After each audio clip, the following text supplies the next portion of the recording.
Hello everyone, स्वागत है आपका दी हॉन्टेड हाउस के पार्ट 3 में। ये इस सीरीज का फाइनल पार्ट है और मेक श्योर कि आपने पहले 2 पार्ट देख लिए हों। Link is in description. और हाँ, इस वीडियो को लास्ट तक जरूर देखना क्योंकि लास्ट में एक ऐसा ट्विस्ट आने वाला है जिसको देखकर आपके होश उड़ जाएंगे।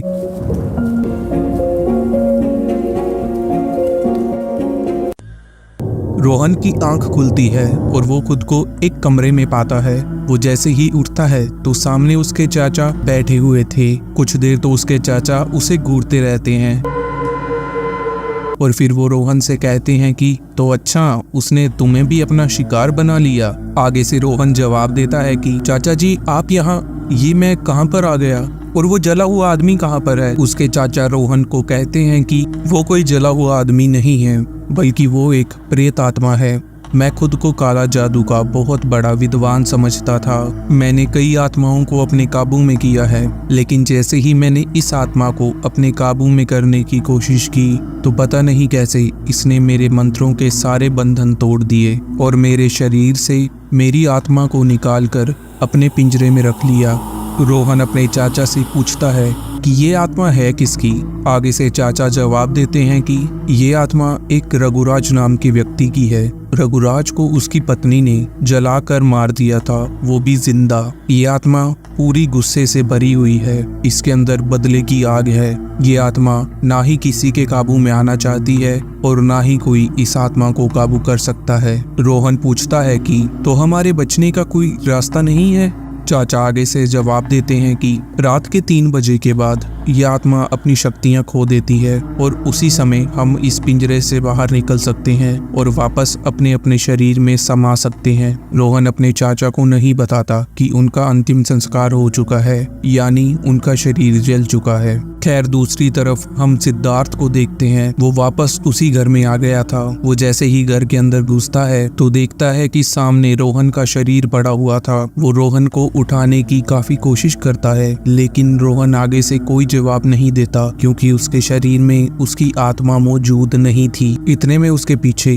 रघुराज यानी वो जला हुआ आदमी आ गया था। वो जैसे ही सिद्धार्थ के ऊपर वार करने की कोशिश करता है तभी 3 बज जाते हैं और वो आदमी वहां से गायब हो जाता है। सिद्धार्थ उसे देखकर काफी डर गया था और वो सीधा मुंबई की तरफ भागता है। मुंबई पहुंचकर वो अपने घर जाने के बजाय सीधा रोहन के घर पहुंचता है। वो जाकर रोहन के पिता को पूरी बात बताता है। रोहन के पिता सोचते हैं और आगे से जवाब देते हैं कि हम उस घर में वापस जाएंगे और रोहन को उस आत्मा के चंगुल से बचाकर वापस लाएंगे। फिर रोहन के पिता अपने पूर्वजों की किताब निकालते हैं। सिद्धार्थ उनसे पूछता है कि ये क्या है। आगे से रोहन के पिता जवाब देते हैं कि ये हमारे पूर्वजों की किताब है। इसके अंदर कई सारे शक्तिशाली मंत्र लिखे हुए हैं और इसी किताब की मदद से मेरे छोटे भाई श्रीकांत ने काला जादू सीखा था। सिद्धार्थ रोहन के पिता से पूछता है कि क्या आपको काला जादू करना आता है, तो रोहन के पिता ना में जवाब देते हैं। फिर सिद्धार्थ पूछता है कि अगर आपको काला जादू करना नहीं आता तो फिर हम रोहन को बचाएंगे कैसे। रोहन के पिता कहते हैं कि ये मैं नहीं करूंगा, बल्कि मेरा एक दोस्त रमेश करेगा।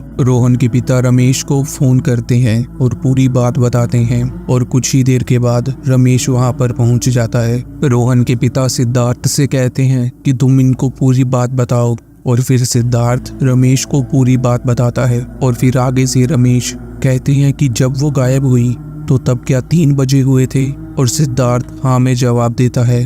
फिर रमेश बैठकर ध्यान लगाने लग जाता है और कुछ ही देर बाद वो कहता है कि रोहन किसी और दुनिया में फंस गया है। हम में से किसी एक आदमी को उस दुनिया में जाकर रोहन को बचाना होगा। हम बाहर रहकर उसे नहीं बचा पाएंगे और ये सब हमें जल्दी से जल्दी करना होगा, वरना धीरे धीरे उसकी आत्मा कमजोर पड़ जाएगी। खैर, कुछ ही देर में तीनों के तीनों रत्नापुर के लिए निकल जाते हैं। वो जैसे ही पहुंचते हैं तो देखते हैं कि घर का दरवाजा खुला हुआ था और वो जैसे ही अंदर जाते हैं तो देखते हैं कि रोहन का शरीर वहां पर पड़ा हुआ था, जिसके अंदर जान नहीं थी। रोहन के पिता रोहन के पास आकर उसे काफी बार हिलाते हैं और रोहन रोहन चिल्लाते हैं, लेकिन रोहन कोई भी जवाब नहीं देता। रोहन के पिता वो किताब रमेश को दे देते हैं और फिर रमेश अपनी प्रक्रिया शुरू करता है। रमेश मंत्र पढ़ना करना शुरू कर देता है और धीरे धीरे कमरे की सारी लाइटें बंद चालू होने लगी थी और अब सबको जले हुए मांस की बदबू आने लगी थी। और हम देखते हैं कि रोहन के पिता के पीछे वही आदमी खड़ा हुआ था। रोहन के पिता पीछे मुड़कर देखते हैं तो वो बहुत जोर से चिल्लाते हैं और फिर वो आदमी वहां से गायब हो जाता है। और हम देखते हैं कि दूसरी तरफ रमेश उस दुनिया में पहुंच गया था जहां पर रोहन और उसके चाचा थे। खैर रोहन रमेश को जानता था। वो रमेश से कहता है कि अंकल आप यहाँ, और आगे से रमेश जवाब देता है कि बेटा मैं तुम्हें बचाने आया हूँ। इतने में रोहन के चाचा कहते हैं कि भाई साहब आप हमें नहीं बचा सकते, इस आत्मा की शक्तियाँ 3 बजे के बाद कम होती हैं और उसके बाद ही आप हमें बचा सकते हैं। जैसे ही रोहन के चाचा की बात पूरी होती है तो वो जला हुआ आदमी रमेश को पीछे से खींच कर ले जाता है और रमेश अपनी दुनिया में वापस आ जाता है। उसकी जैसे ही आंख खुलती है तो रोहन के पिता उससे पूछते हैं कि क्या तुमने रोहन को देखा, और वो हाँ में जवाब देता है। फिर रमेश कहता है कि अभी रात के 2 बजे हैं, हमें 3 बजे के बाद मंत्र पढ़कर रोहन को बचाना होगा और इस 1 घंटे के अंदर वो आत्मा हमारे काम में काफी बार अड़चन डालेगी। रोहन के पिता कहते हैं कि हम यहाँ से नहीं जाएंगे, हम डटकर उस आत्मा से लड़ेंगे। खैर कुछ ही देर में वो तीनों आराम से बैठे हुए थे और अचानक सिद्धार्थ को कुछ होने लग जाता है। वो रमेश की तरफ गुस्से की नजर से देखता है और कहता है भाग जा यहाँ से, और वो रमेश का गला दबाने लग जाता है। रोहन के पिता सिद्धार्थ को पीछे से खींचने की काफी कोशिश करते हैं लेकिन सिद्धार्थ उन्हें एक जोर का धक्का मारता है और रोहन के पिता दूर जाकर गिरते हैं। खैर जैसे तैसे करके रमेश खुद को सिद्धार्थ के चंगुल से बचा लेता है और वो फिर सिद्धार्थ के सर पर हाथ रखता है और मंत्र पढ़ने लग जाता है।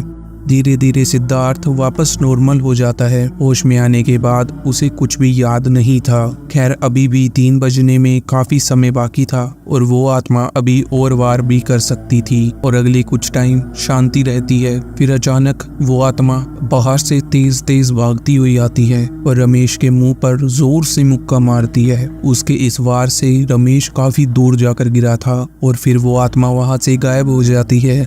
रोहन के पिता और सिद्धार्थ जाकर रमेश को उठाते हैं और कुछ देर के बाद वो जाकर नॉर्मल होता है। खैर अब 3 बज जाते हैं और रमेश वापस मंत्र पढ़ना शुरू कर देता है और वो उस दुनिया में पहुंच जाता है जहां पर रोहन और उसके चाचा थे। रमेश जल्दी से रोहन और उसके चाचा का हाथ पकड़ता है और अपनी दुनिया में वापस आ जाता है। खैर जैसे ही उनकी आंख खुलती है तो वो देखते हैं कि रोहन के चाचा तो वहीं रह गए थे। रमेश सोचता है कि ये कैसे हो सकता है और फिर रोहन उसे सारी बात बताता है। मुझे चाचा जी ने बताया था हम जैसे ही उस दुनिया में जाते हैं तो हमारा शरीर बेजान हो जाता है, यानी कि हमारी हार्ट बीट रुक जाती है। और जब चाचा जी को वो आत्मा उस दुनिया में लेकर गई तो सबको लगा कि वो मर गए हैं, इसीलिए उनका अंतिम संस्कार कर दिया गया और उनका शरीर इस दुनिया में खत्म हो गया था। इसीलिए चाचा जी वापस नहीं आ पाए और वो चारों वापस मुंबई चले जाते हैं। आपको लग रहा होगा कि हैप्पी एंडिंग हो गई,